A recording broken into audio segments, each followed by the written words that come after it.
Most of us are totally unaware of what actually goes on in the teaching environment of today's classroom.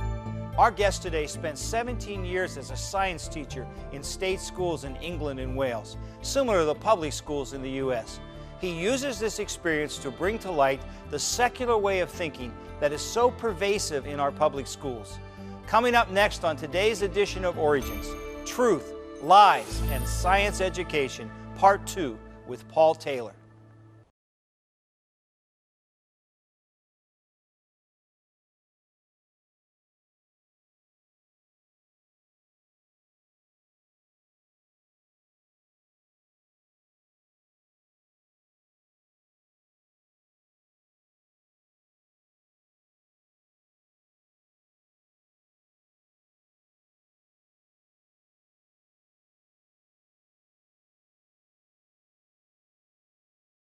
Welcome to Origins. My name is Don Chapman. It's my privilege to be your host.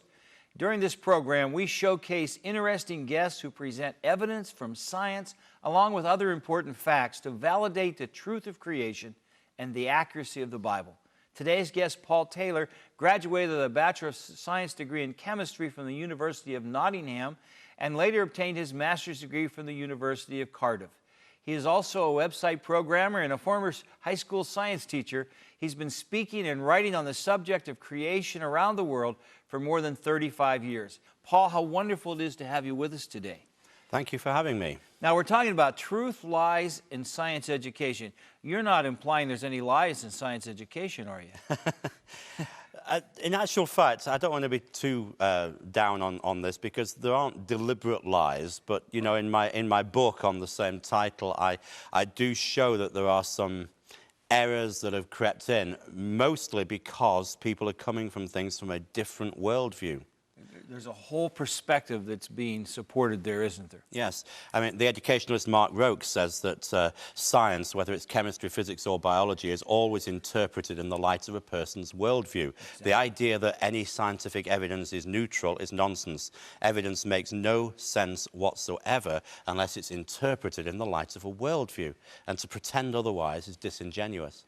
So, you're going to help us today if we have one worldview and our science teacher, our kid's science teacher in school has another. That's right. And we need to sort of analyze where this worldview has come in.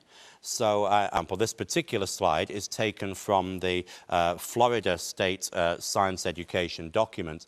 And it says here, according to fossil records, the horses that lived 50 million years ago were much smaller, weaker, and slower than modern horses. And then they're being asked here, which process is most likely responsible for the changes that have led to the increased size, strength, and speed in horses? And clearly, students are being directed towards the last answer there, right. Evolution by natural selection. And this is not, in fact, the case.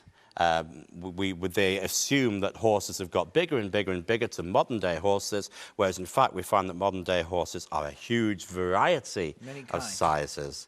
And so the whole schema that they've developed doesn't make sense. So I have to ask you, former science teacher, if a young man put B down as an answer, could you mark it wrong? B would have to be marked wrong, yes. And now, if I was teaching this, I would have to preface it to a class by saying this is within the evolutionary theory. Right. And we would need as a class to discuss that there are other theories, right, and that there are problems with this. It would be not correct not to do so, but it wouldn't be scientifically accurate to do so. But this is clearly directing the students to a particular answer. It certainly is. Yeah. Now, you see, these similarities that you see might be taught, and we can have a look at them in other ways. If people are saying that similarities suggest evolution, then maybe it might be interesting for the students to look at these two animals. You know, clearly the one on the left is a wolf. So we are all happy with the idea that wolves have developed into modern-day dogs and coyotes and so on. They're within the wolf kind, the dog kind. All modern domestic dogs would come from that kind. But look at this creature here, the thylacine, often referred to as a Tasmanian wolf. Now, these are extinct. It's interesting, if you go on YouTube, you'll be able to find videos of the last remaining one of these. Structurally, it looks very similar to the wolf. So by all the processes which the children have been taught about evolution, you ought to assume that these two animals have a common ancestor. But they don't. Oh. And evolutionists do not believe they do, because these have they would say, we don't agree with this, but they would say that these have a common ancestor with kangaroos, because they are marsupials. And so this is the sort of thing that we get. So even their own criteria do not actually make a lot of sense. No. Now, another example here from the Florida State Education is looking at embryos. So the diagram here is illustrating the embryonic stage of two organisms. This is what is being taught then in high school biology. So you've got these two embryos, bird and reptile. Which of the following can be determined by observing the embryos shown in the diagram? These sort of multiple choice questions are clearly directing the students towards one answer. So they're not being able to answer this in an open-minded way and discuss what they think is right. This is a closed question, and clearly at least two of these will be nonsensical. And in fact, of course, the answer that they are being directed to, as we probably can guess, is A. They're being directed to A, right, that the organisms share a common ancestry. Now, this is a well-known feature of evolutionary teaching. For example, on the Oregon State Education document, says that students need to be able to communicate scientific information, that common ancestry and biological evolution are supported by multiple lines of empirical evidence. Now, I would dispute that. There isn't empirical evidence that supports biological evolution, but let's see what example they're giving, because they go on to clarify and say the emphasis is on a conceptual understanding of the role each line of evidence has relating to common ancestry and biological evolution. Examples of evidence could include similarities in DNA sequences, anatomical structures, and the order of appearance of structures in embryological development. Now, this is really referring to what's known as Haeckel's embryos. Right. The idea that embryos in all living creatures are supposed to go through similar stages of evolution, showing a common ancestry. Do you know that this particular idea was shown to be false in the 1950s? And yet we still print it. Exactly. No serious evolutionary professor in a university teaches this, but high schools still do. And why is that? Because in many cases, the science teachers in schools are not up to date with the latest science. I discovered that when I was a high school science teacher. The teachers have got a lot of work to do on trying to keep up with the exam systems, government documents, collecting homeworks, marking them. They don't usually spend a great deal of time researching science. I think I'm a little more skeptical than you. I think it still ends up in the books because it's a part of the indoctrination. Yes. And it's not part of sharing truth. It's a convenient way of trying to explain things. Yes. And here's a convenient way of trying to explain DNA, for example. Now, most people know that DNA is a language, and it follows the rules of language. So an example that you can find on the Florida website is this one, that if you started with a sentence like, the fat cat ate the rat, then maybe over a period of time there could be random changes. For example, if this was being used in the telephone game, then you would get random changes. So maybe on the third line there, it changes to saying, the fat car ate the rat. And the science teacher who illustrates this, and he's actually voicing this over on the Florida website, says that this is an example of change of information. So you can see then that you change again here at this line, the fat car ate the bat, and finally the far car ate the bat. But is that really information? Because this last one doesn't make sense. Cars don't eat bats, whether they're far away or nearby. In other words, you have lost information. This cannot actually be the way that DNA works, and it can't be a method for gaining information. And I remember seeing a children's television program back in Britain, presented by Richard Dawkins, where he passed around a bag of Scrabble letters. Each child had to pick a letter, and eventually 3 of them picked successively the letter C-A-T. And he said, C-A-T, a word. We get information randomly, but you do not, because that word only means something if you happen to know English. Right. And if it's in another language, it would make no sense. Another alphabet, it would make no sense whatsoever. So language is needed for interpretation. Cars don't eat bats and they don't get fat. And this is what leads to this nonsense. You know, suppose you made these sort of changes, you'd have complete nonsensical information. It makes no sense whatsoever. So this is where you get these common ideas that we share 96% of DNA with a chimp. Therefore, we're supposed to have a common ancestor with a chimp. Now, I'm not going to go into whether we do share 96% or not. I'm just going to say that doesn't prove common ancestry. Because even if it were true, it could easily be explained by common design. Absolutely. And after all, we do share 92% of DNA with a pig, or for that matter, 60% of DNA with a banana. Children should be taught that as well. Now, the Washington State education system says in this second clause here that we'll concentrate on that evidence uncovered by various methods reveals a planet that had no oxygen in its atmosphere until the evolution of life 3.5 billion years ago. Well, what evidence are they actually looking for? Here's a high school textbook that says that the planet started off being molten and eventually volcanic activity produced oceans that eventually produced life in the oceans that eventually crawled out onto the land. And they finish at the bottom of the page by saying all the elements needed to evolve into simple cells were there. Well, how do they know those elements were there?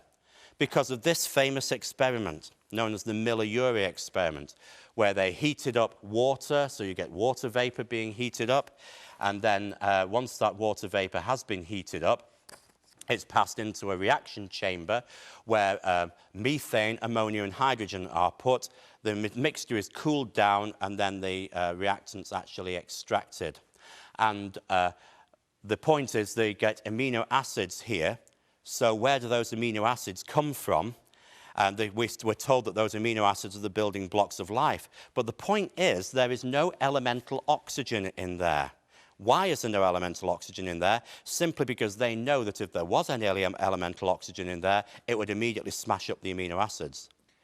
So this is actually a circular argument. They've chosen those gases to produce the effects that they want. Right. In fact, it gets worse because those amino acids actually are asymmetric. Now, it's a bit technical, this, so I don't want to go into too much technical stuff, but basically you get two mirror images of the molecules. And this experiment will produce a half and half mixture, 50% mixture, as you would expect. But living things only contain what's called the left-handed version. Now, this experiment does not explain how you only get the left-handed version. And there are lots of other problems with this. Loads of problems. But you see, even if it had worked, even if a little creature had jumped out of the flask at the end and said, "Hi there, I think, therefore I am," that would not prove that this experiment produced life randomly, because the experiment is very intelligently designed. Right. Intelligently designed. Here's a physics question. What's meant by redshift? What's meant by a light year? I'm not answering those questions at the moment. I want to show you how the questions are used. So, for example, in this science textbook, here's a question saying a galaxy is 1,200 million light years away from us. It's moving away from us at 30,000 kilometers per second. That's 1/10 the speed of light. Assuming its speed has been constant, it's saying, how long is it taking for this galaxy and us to be far apart? Now, I know you want to tell me the answer straight away. The answer, of course, is 1.2 billion years. It was on the tip of my tongue. Yeah, I realise that. But this is the important question, not the math. This is the important bit. What's the significance of that value? Well, the significance of that value is they're told that that's the age of the universe. And how do they know that? Because they were told that in the previous page in the textbook. So you see, this is not an open-ended question. They're being given the answer and they're being led that way. And by the way, though that was the answer at that particular stage, all that time ago, it isn't the answer that we would give today. Today's textbooks say that the universe is 13.7 billion years ago. This textbook comes from the year 2000. So in the last 15 years, the universe has got 1.7 billion years older. And that's not because the redshift is moving faster. No, it isn't. So the important point I want to say on this, and I could give you loads and loads of other examples, but I won't. I'll finish with this example. The point that I'm making is that the examples are not open-ended. Pupils are being guided towards a point because it is not simply education. There is a moral aspect behind this. There is a worldview that is being portrayed behind what seems to be innocent, open-ended science. So sometimes what looks like education is really indoctrination. Absolutely right. And that's the point that I think we need to bring across here. We want to talk about the implications of that, but we have to take a break. So you stay there, and we'll be right back.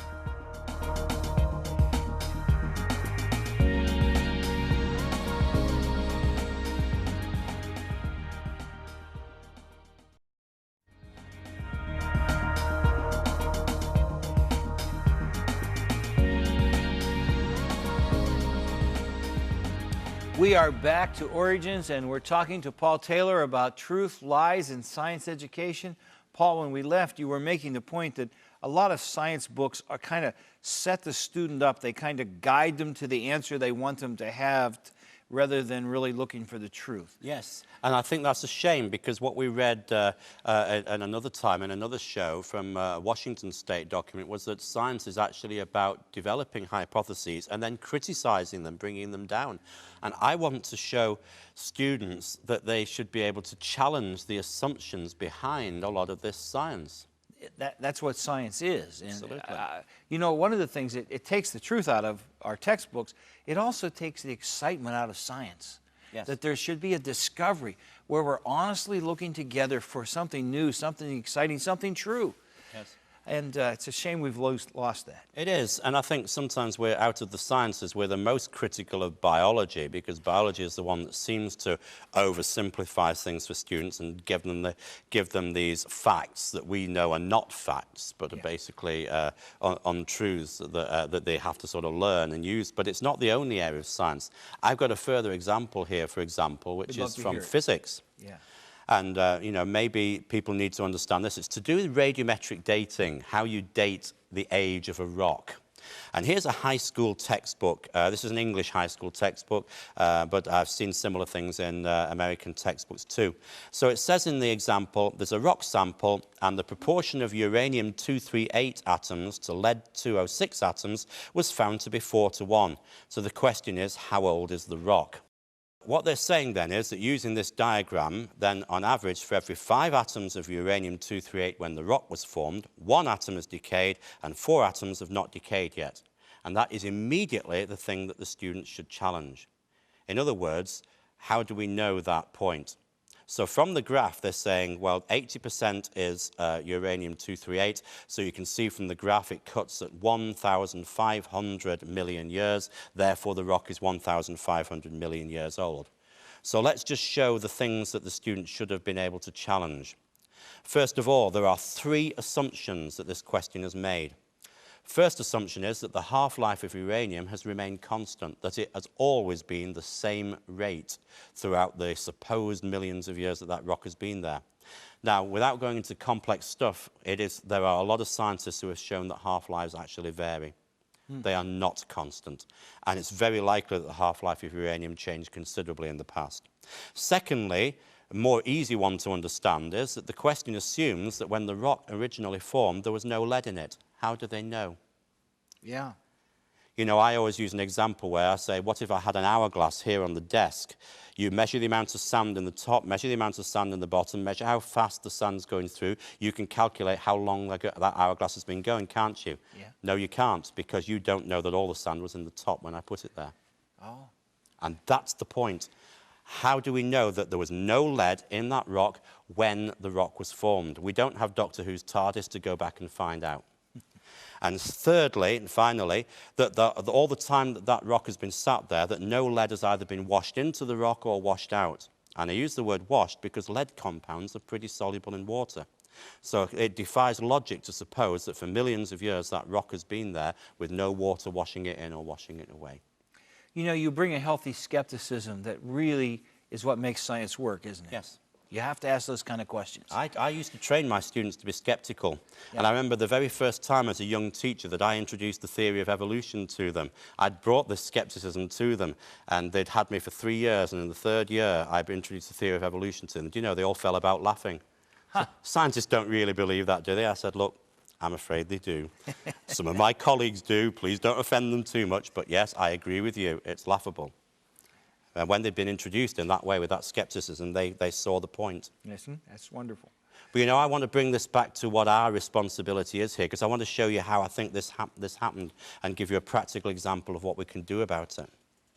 You see, a couple of hundred years ago, Western society used to be based on the idea that the Bible was true. And therefore, it might not have had the last word on everything to do with science. People tell me the Bible is not a science textbook. That's a good thing, by the way. Science textbooks change every year. The Bible does not. But where the Bible touches on science, it spoke the truth. So we have a framework here so that when the Bible talks about anthropology, it speaks the truth. About geology, about biology, about astronomy, it speaks the truth. But what's happened is that the church sort of separated itself from those things. The church gradually gave up on all those things. First of all, the church gave up on the Bible's biology, accepting the theory of evolution. The church gave up on the Bible's geology. Actually, it gave up on geology before biology. I'm sorry, it gave up on that and accepted millions and millions of years with theories like the gap theory and day-age theory and so on. Then the church gave up on the Bible's astronomy.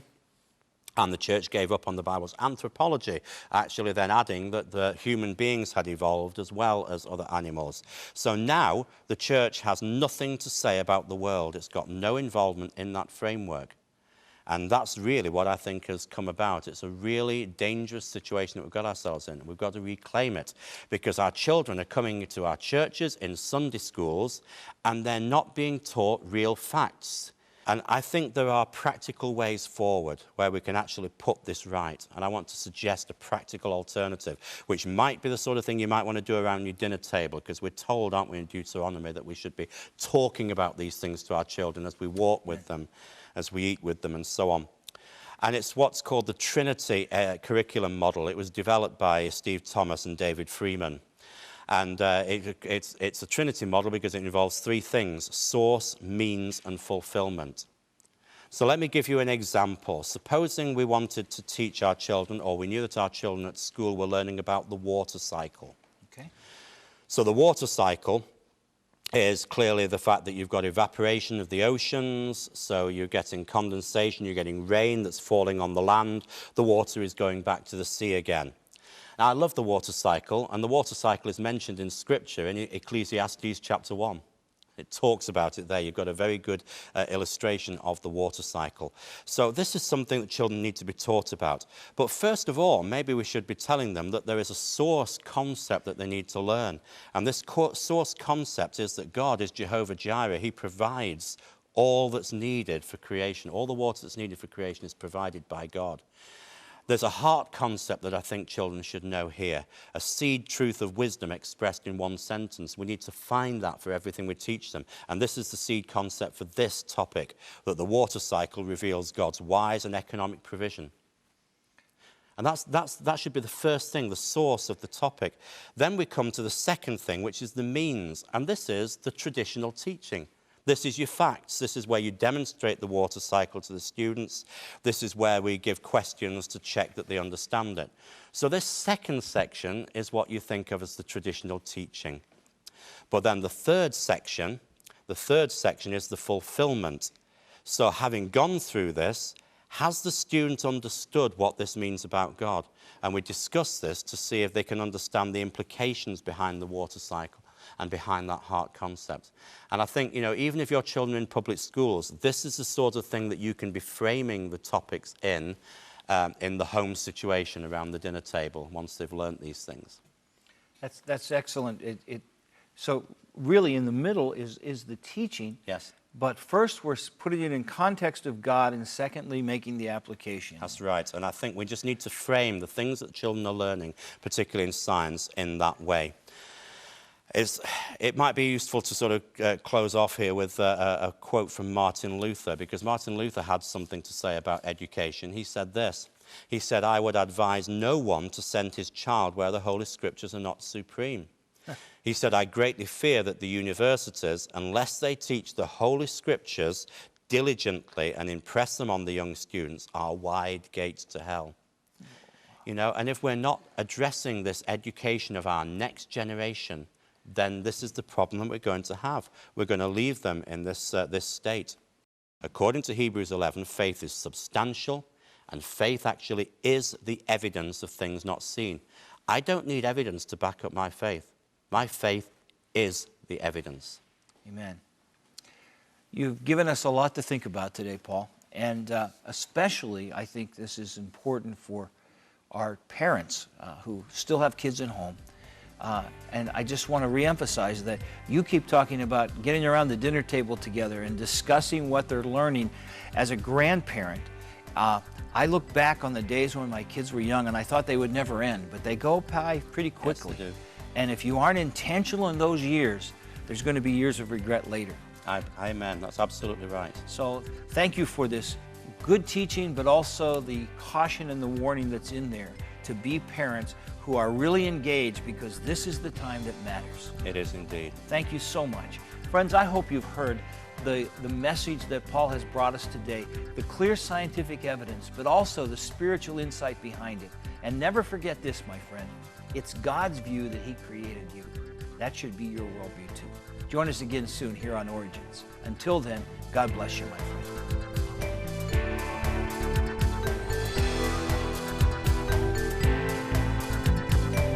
Thank you for watching this edition of Origins. If you'd like a copy of the PowerPoint information presented today, you can download a PDF file from our website at originstv.org. Or for a DVD of this series, you can order online or send a $12 donation to cover shipping and handling and write to Origins Program, number 1606, Cornerstone Network, Well, Pennsylvania 15148.